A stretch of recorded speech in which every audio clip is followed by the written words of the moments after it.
Talking to oneself is a habit everyone indulges in.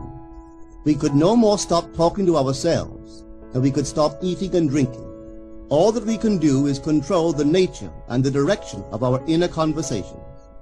Most of us are totally unaware of the fact that our inner conversations are the causes of the circumstances of our life. We are told that as a man thinketh in his heart, so is he. But do we know that man's thinking follows the tracks laid down in his own inner conversations? To turn the tracks to which he is tied in the direction in which he wants to go, he must put off his former conversation, which is called in the Bible the old man, and be renewed in the spirit of his mind. Speech is the image of mind. Therefore, to change his mind, he must first change his speech. By speech is meant those mental conversations we carry on with ourselves.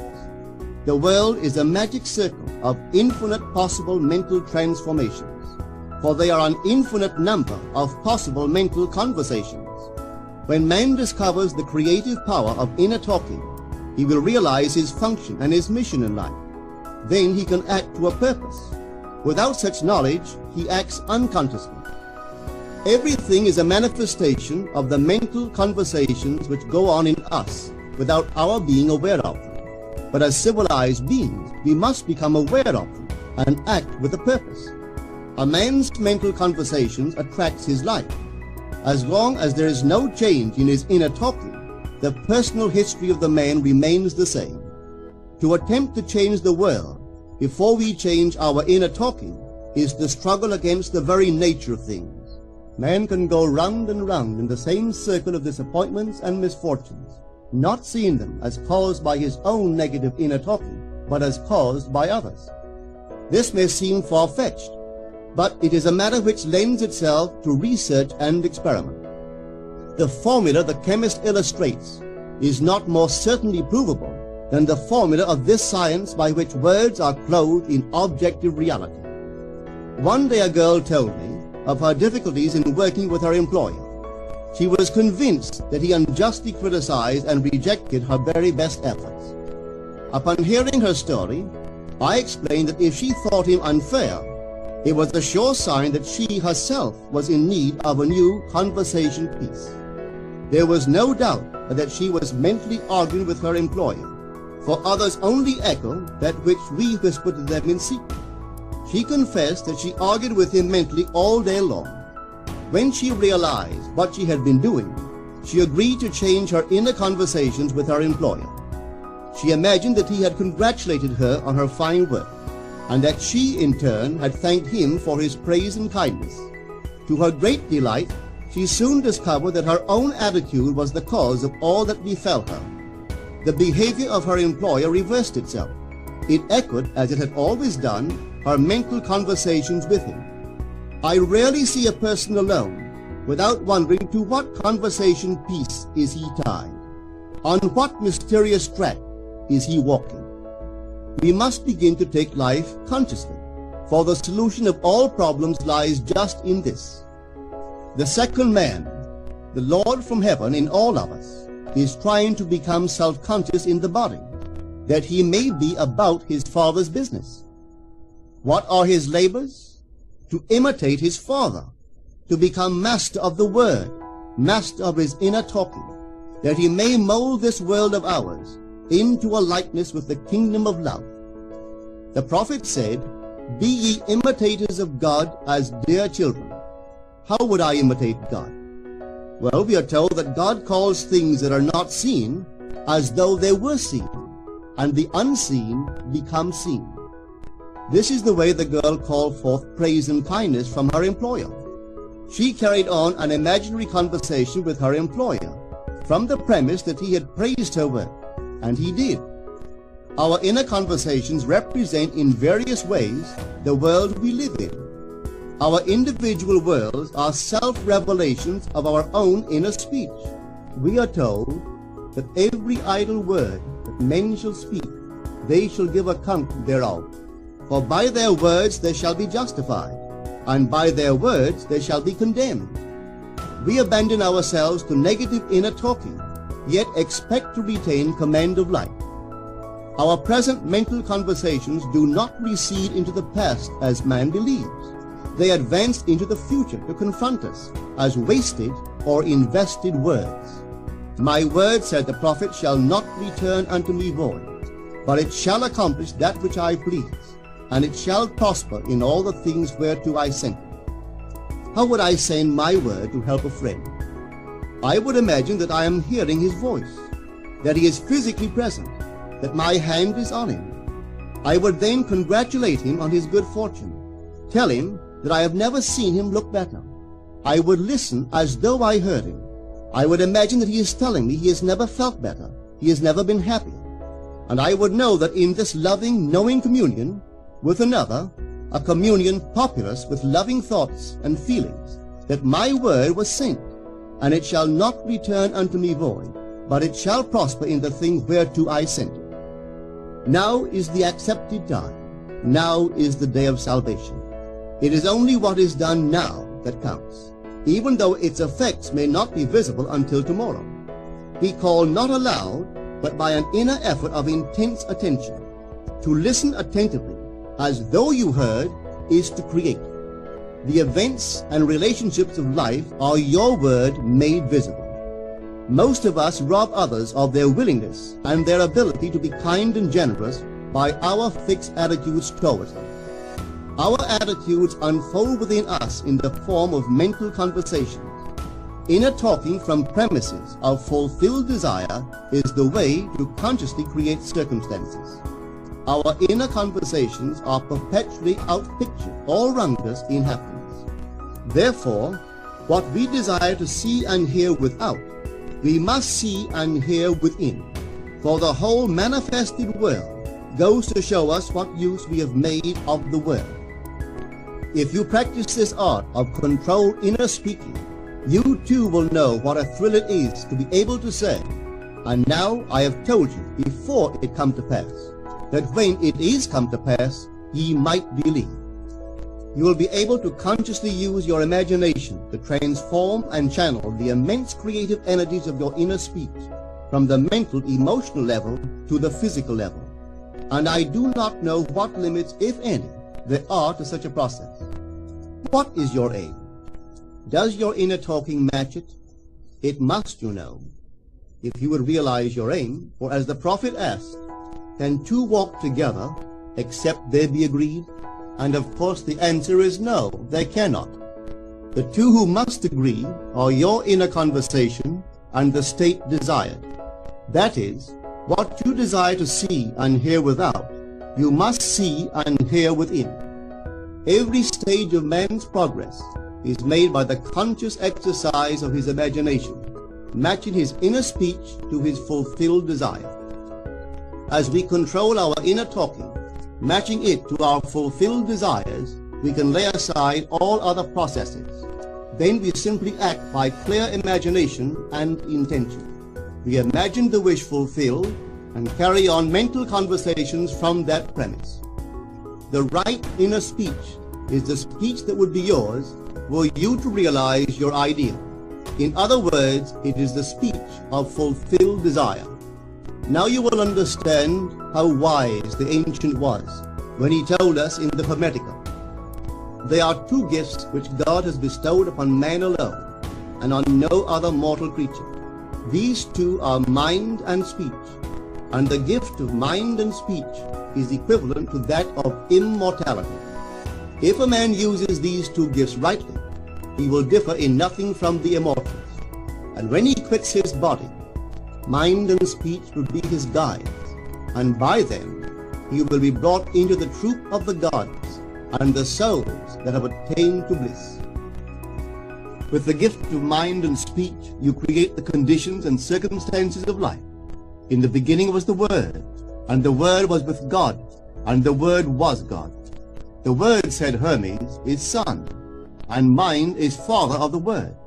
They are not separate one from the other, for life is the union of word and mind. You and your inner talking or word are one. If your mind is one with your inner conversation, then to be transformed in mind is to be transformed in conversation. It was a flash of the deepest insight that taught Paul to write, "Put off the former conversation, the old man, which is corrupt, and be renewed in the spirit of your mind. Put on the new man." Put on the new man and be renewed in the spirit of your mind is to change your inner conversation, for speech and mind are one. A change of speech is a change of mind. The prophet Samuel said, "The Lord spake by me, and his word was in my tongue." If the Lord's word was in the prophet's tongue, then the Lord's mouth that uttered the word must be the prophet's mind.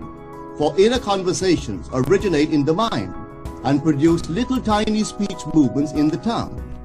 The prophet is telling us that the mouth of God is the mind of man, that our inner conversations are the word of God, creating life about us as we create it within ourselves.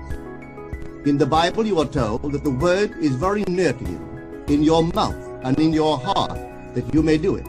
See, I have set before you this day life and good, death and evil, blessings and curses. Choose life. The conditions and circumstances of life are not created by some power external to yourself. They are the conditions which result from the exercise of your freedom of choice, your freedom to choose the ideas to which you will respond. Now is the accepted time. This is the day of salvation. Whatsoever things are of good report, think on these things. For your future will be formed by the word of God, which is your present inner talking. You create your future by your inner conversations.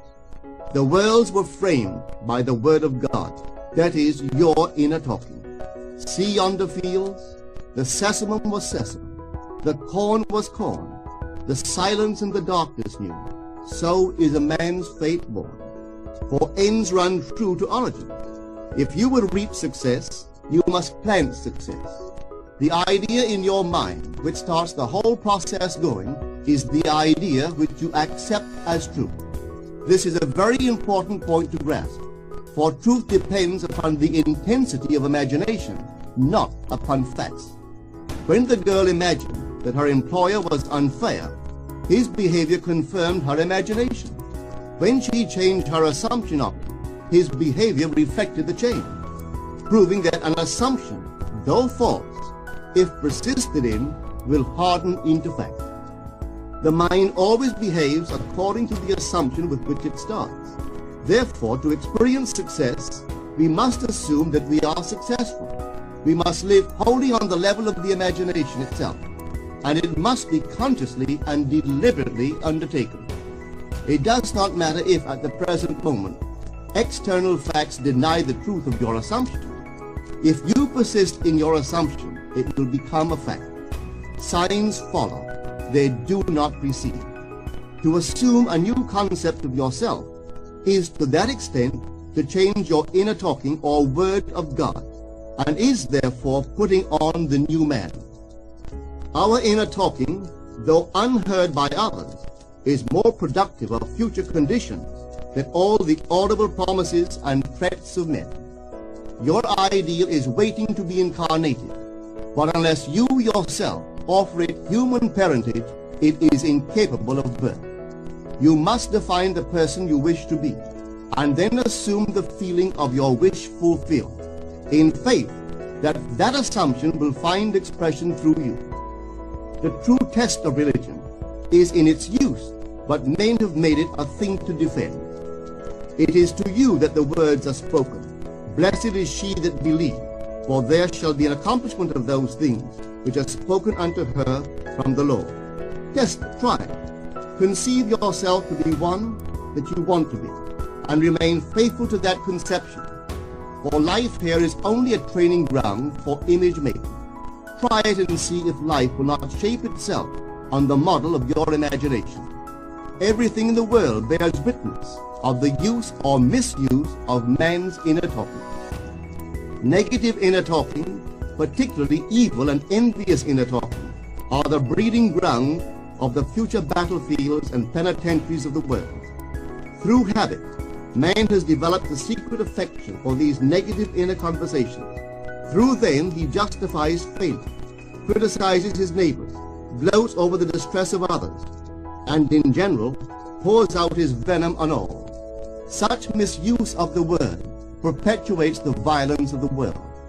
The transformation of self requires that we meditate on a given phrase, a phrase which implies that our ideal is realized, and inwardly affirm it over and over and over again until we are inwardly affected by its implication, until we are possessed by it. Hold fast to your noble inner convictions or conversations. Nothing can take them from you but yourself. Nothing can stop them from becoming objective facts. All things are generated out of your imagination by the Word of God, which is your own inner conversation. And every imagination reaps its own words which it has inwardly spoken. The great secret of success is a controlled inner conversation from premises of fulfilled desire. The only price you pay for success is the giving up of your former conversation, which belongs to the old man, the unsuccessful man. The time is ripe for many of us to take conscious charge in creating heaven on earth. To consciously and voluntarily use our imagination to inwardly hear and say only that which is in harmony with our ideal is actively bringing heaven to earth. Every time we exercise our imagination lovingly on behalf of another, we are literally mediating God to that one. Always use your imagination masterfully, as a participant, not an onlooker. In using your imagination to transform energy from the mental, emotional level to the physical level, extend your senses. Look and imagine that you are seeing what you want to see, that you are hearing what you want to hear, and touching what you want to touch. Become intensely aware of doing so. Give your imaginary state all the tones and feeling of reality.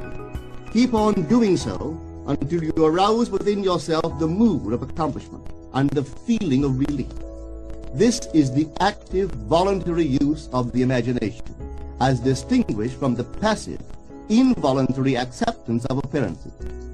It is by this active, voluntary use of the imagination that the second man, the Lord from heaven, is awakened in man. Men call imagination a plaything, the dream faculty, but actually it is the very gateway of reality. Imagination is the way to the state desired. It is the truth of the state desired, and the life of that state desired. Could you realize this fully, then would you know that what you do in your imagination is the only important thing. Within the circle of our imagination, the whole drama of life is being enacted over and over again.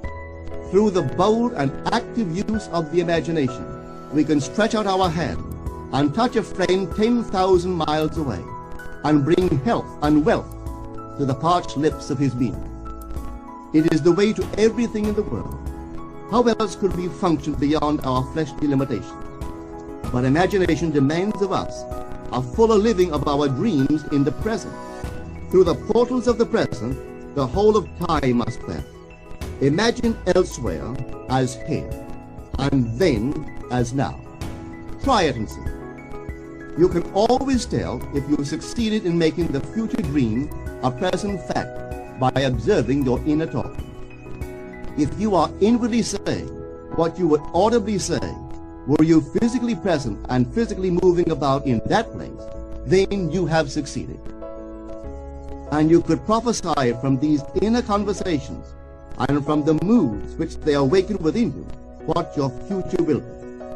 For one power alone makes a prophet, imagination, the divine vision. All that we meet is our word made visible, and what we do not now comprehend is related by affinity to the unrecognized forces of our own inner conversations and the moods which they arouse within us.